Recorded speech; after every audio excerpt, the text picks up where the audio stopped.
مسلمانوں کی ایک تربیت کا ذریعہ ہیں کہ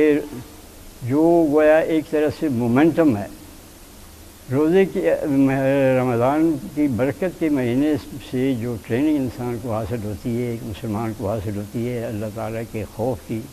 اس سے محبت کرنے کی، بن دیکھے اس کے احکام کی تعمیل کرنے کی،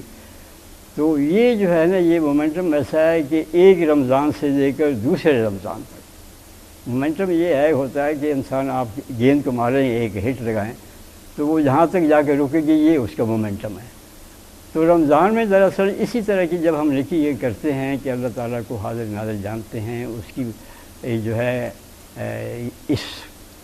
عقیدے سے اور یہ اس ایمان سے کہ ہم کوئی بھی نہیں دیکھ رہا ہے اور ہم اس کی جو ہے احکام کی تعمیل کر رہے ہیں، یہ سارا سال اس کے کام آتی ہے اور سارے سال اس کے اندر یہ جو ہے اس کو مدد دیتی ہے اس میں کہ جیسے روزے میں اس کے ارشادات پر تعمیل کرتا تھا اور اس کو موجود سمجھتا تھا ہر جگہ، اور اسی لیے میں ان چیزوں کے قریب نہیں جاتا تھا جن سے میں منع ہے۔ سارے سال میں اس کو یہ ٹریننگ کام دیتی ہے، پھر یہ جب کمزور پڑنے لگتی ہے تو پھر رمضان آ جاتا ہے، اس لیے وہ دوبارہ پھر وہ ٹریننگ کا کورس شروع ہو جاتا ہے۔ ایک دوسری حدیث میں جو پچھلی دفعہ میں نے پڑھی تھی اور اس کا ایک حصہ جو ہے اس کی تشریح سے رہ گیا تھا، یہ ہے کہ الصوم جنۃ، کہ روزہ جو ہے یہ ڈھال ہے۔ ڈھال اس طرح سے ہے کہ پہلے زمانے میں، اب تو ہتھیار نہیں رہے، میدان جنگ میں 10 بدس لڑائی ہوتی تھی تو اس میں لڑنے والوں کے ایک ہاتھ میں تلوار ہوتی تھی جو پیدل ہوتے تھے اور ایک ہاتھ میں ان کے ڈھال ہوتی تھی، وار کرتے تھے اس کو اپنے مقابل کو مارنے کے لیے تلوار سے، اور اپنے آپ کو بچانے کے لیے وہ ڈھال جو ہے وہ سامنے کر لیتے تھے، وہ بچ دیتے تھے۔ تو فرمایا کہ الصوم جنۃ، کہ یہ روزہ جو ہے یہ ڈھال ہے، یہ انسان کو برائی سے بچاتا ہے۔ کس طرح سے بچاتا ہے آپ یہ دیکھیں کہ جب وہ کوئی برا کام کرنے لگتا ہے تو وہ اس کے روزہ کے سامنے کہتے ہیں تم تو روزے سے ہو، میں تو روزے سے ہوں، یہ کام میں کس طرح سے کر سکتا ہوں؟ وہ جو کھاتا پیتا نہیں ہے وہ یہ سمجھتا ہے کہ میں اگر جھوٹ بولوں گا تو یہ بھی تو اللہ تھا، اگر وہ یہ نہیں دیکھ رہا ہے کہ میں کھاتا ہوں یا پیتا ہوں تو وہ یہ بھی تو دیکھ رہا ہے کہ میں کوئی اور برائی کرتا ہوں یا نہیں۔ تو کسی بھی برائی کے قریب جانے کا خیال جب اس کے ذہن میں آتا ہے تو روزہ اس کے سامنے آ جاتا ہے اور وہ ڈھال بنتا ہے اور اس کو برائی کے قریب نہیں جانے دیتا۔ تو اسی طرح سے پھر اسی حدیث میں نبی کریم صلی اللہ علیہ وسلم کا ارشاد ہے کہ جب اس سے کوئی حملہ آور ہوتا ہے تو وہ کہے کہ میں روزے سے ہوں۔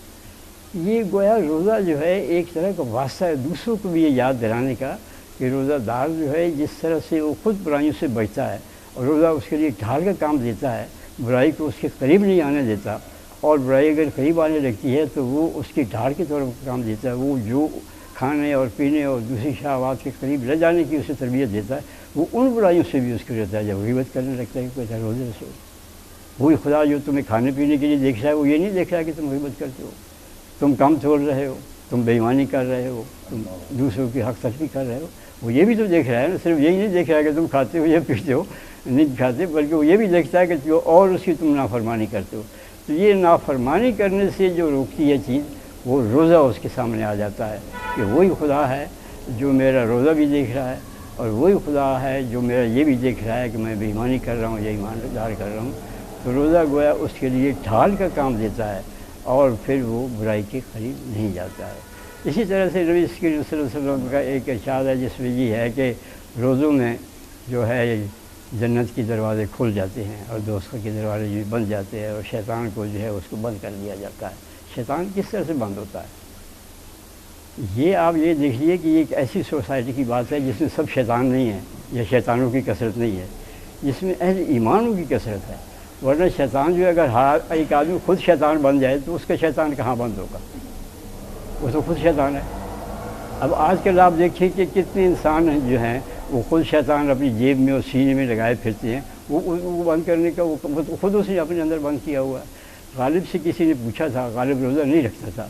تو کسی نے اس سے کہا کہ آپ روزہ کیوں نہیں رکھتے؟ یہ تو ہے کہ شیطان تو اس میں بند ہوتا ہے روزوں میں۔ کہنے لگے جس کوٹھی میں بند ہوتا ہے وہ یہی کوٹھی ہے جس میں میں رہتا ہوں۔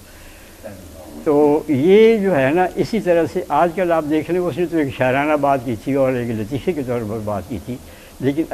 آج اب اگر دیکھیں تو کتنے گھر ہیں جو اس کے غالب کی کوٹری کی مثال طور پر ان میں شیطان بند ہے اور شیطان کے پیچھے جو ہے وہ چل رہے ہیں، اور ان کو جیب میں لیے پھرتے ہیں، ان کو سینے میں چھپائے ہوئے پھرتے ہیں۔ تو یہ آپ دیکھ لیجئے کہ اللہ تعالیٰ نے یہ برکتوں کا مہینہ ہے۔ برکتوں کا مہینہ اس لیے ہے کہ انسان نیکی کی طرف مائل ہوتا ہے، انسانوں کے اندر اللہ کا خوف پیدا ہوتا ہے، انسان کو دوسرے انسان سے ہمدردی پیدا ہوتی ہے،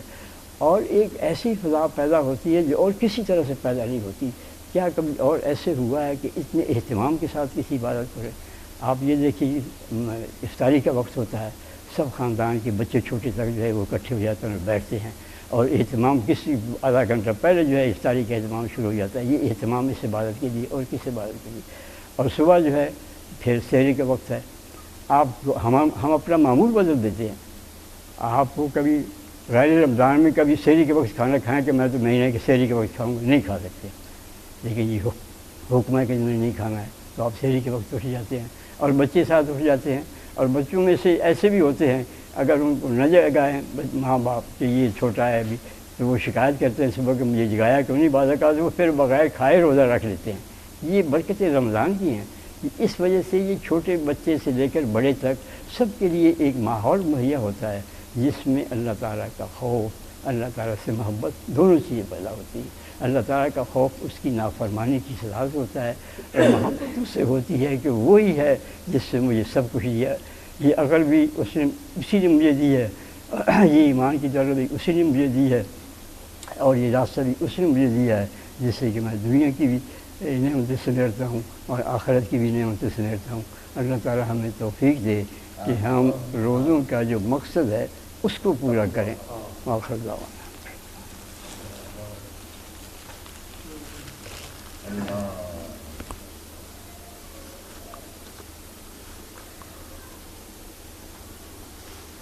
اللہ اکبر۔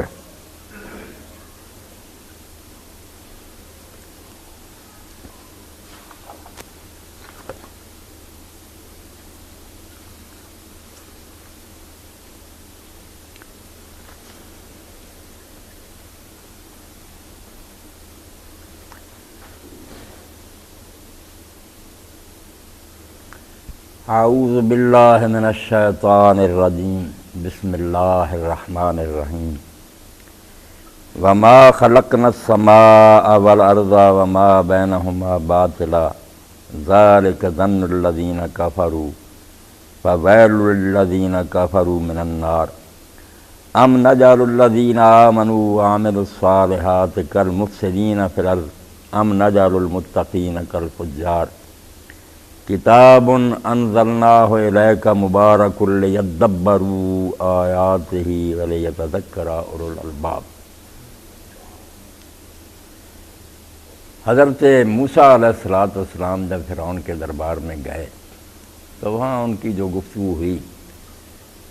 اس کا بیان سورہ طٰہٰ میں بھی ہے۔ وہاں اللہ رب العالمین نے اس بات کا ذکر فرمایا کہ موسیٰ علیہ السلام نے اپنے رب کا تعارف کراتے ہوئے کہ میں کس رب کی طرف تمہیں دعوت دیتا ہوں، اور صحیح معنوں میں کائنات کا مالک رب کون ہے؟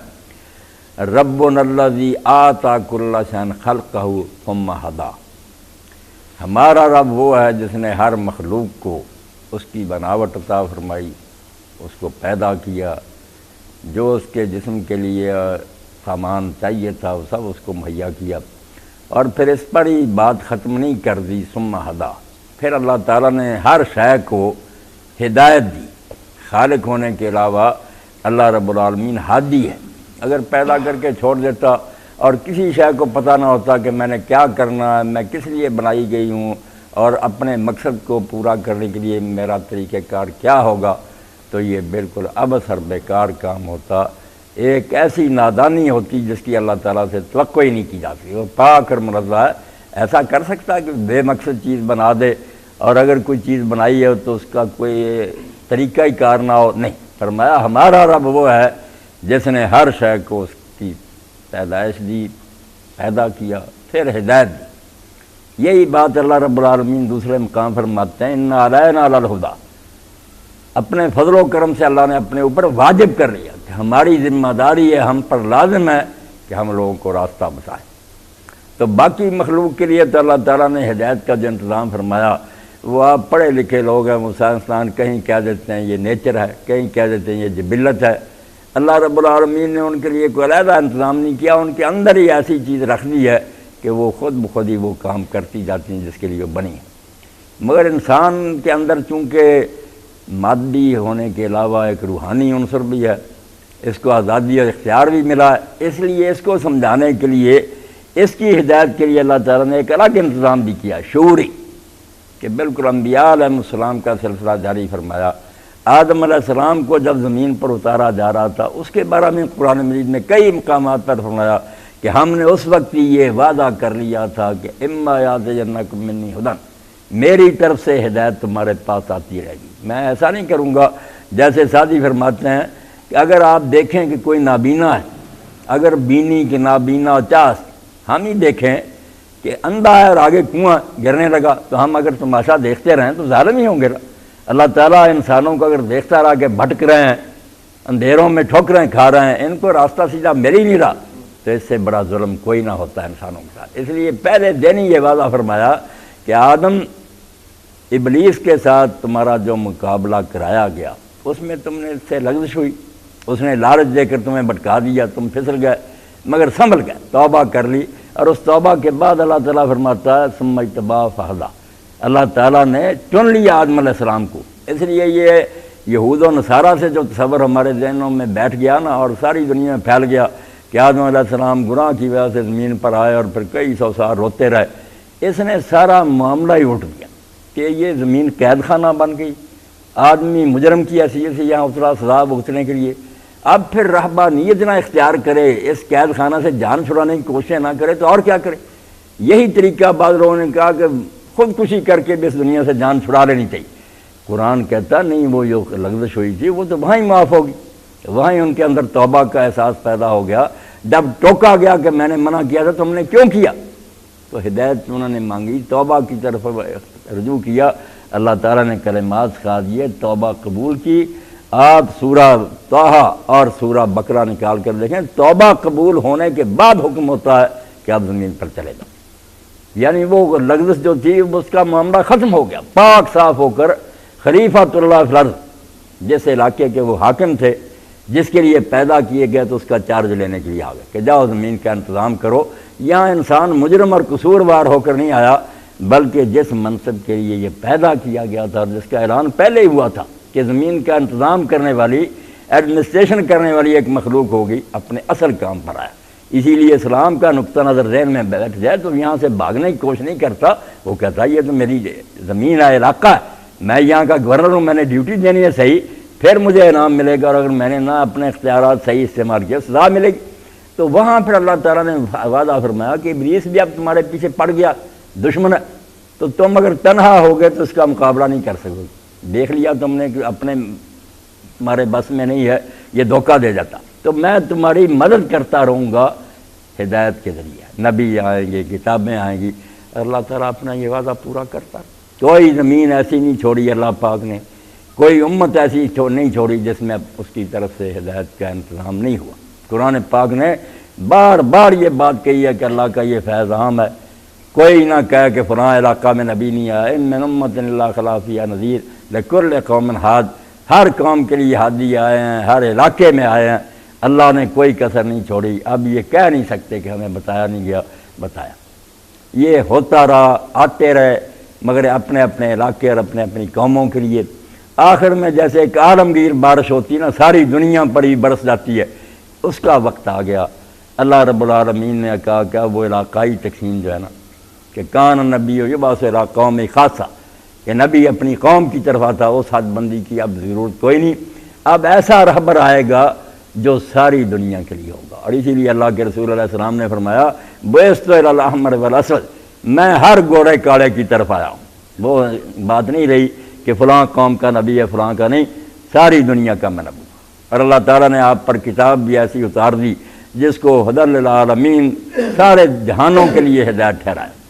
قرآن آ گیا اور ایسی کتاب اللہ رب العالمین نے اتار دی کہ اب اس کے بعد کسی ہدایت نامے کی ضرورت نہیں، اس کو میں نے اتار دیا۔ پہلی کتابوں میں رد و بدل ہوتا رہا، لوگ ان میں ملاوٹ کر دیتے رہے، کچھ ایسے گم کر دیتے رہے، میں نے کوئی فکر نہیں کی کیونکہ نبی آ رہے تھے۔ اب آخری کتاب کی اگر میں حفاظت نہ فرماؤں، اس میں رد و بدل ہو جائے تو کیا ہوگا؟ پھر گھپ اندھیرا چھا جائے گا، نیا نبی آئے گا نہیں، جہان ٹھوکریں کھائے گا، جو الزام اللہ پر پہلے عائد ہوتا تھا معاذ اللہ وہی ہوگا، کیا دنیا تباہ ہوگی، اللہ فکر ہی نہیں کرتا۔ تو اب کتاب کی بھی ذمہ داری اٹھا لی کہ اس میں رد و بدل نہیں ہوگا، اور اللہ کا رسول جو ہے نا، اس کی ہدایت بھی سارے جہان کے لیے، اس کا اسوہ حسنہ کامل ہے، اس میں کمی کوئی نہیں، ساری دنیا کے۔ اب قرآن جیسی کتاب جس کے بارے میں اللہ فرماتا ہے کہ یہ ہدی للمتقین، متقین کے لیے ہدایت ہے۔ اب ہدایت کے کئی معنی، یعنی قرآن کے شروع میں ہی یہ بحث چل جاتی ہے کہ متقی تو پہلے ہی متقی، ان کو ہدایت دیتی، یہ کیا فائدہ ہوا؟ کئی کافروں نے یہ اعتراض اٹھایا اور طرح طرح سے لوگوں نے اسے جان چھڑائی، مگر یہ ذہن میں رکھنا چاہیے کہ ہدایت کے کئی معنی ہیں، جدا جدا معنوں میں وہ آتی ہے قرآن مجید میں، ان کا لحاظ کرنا چاہیے۔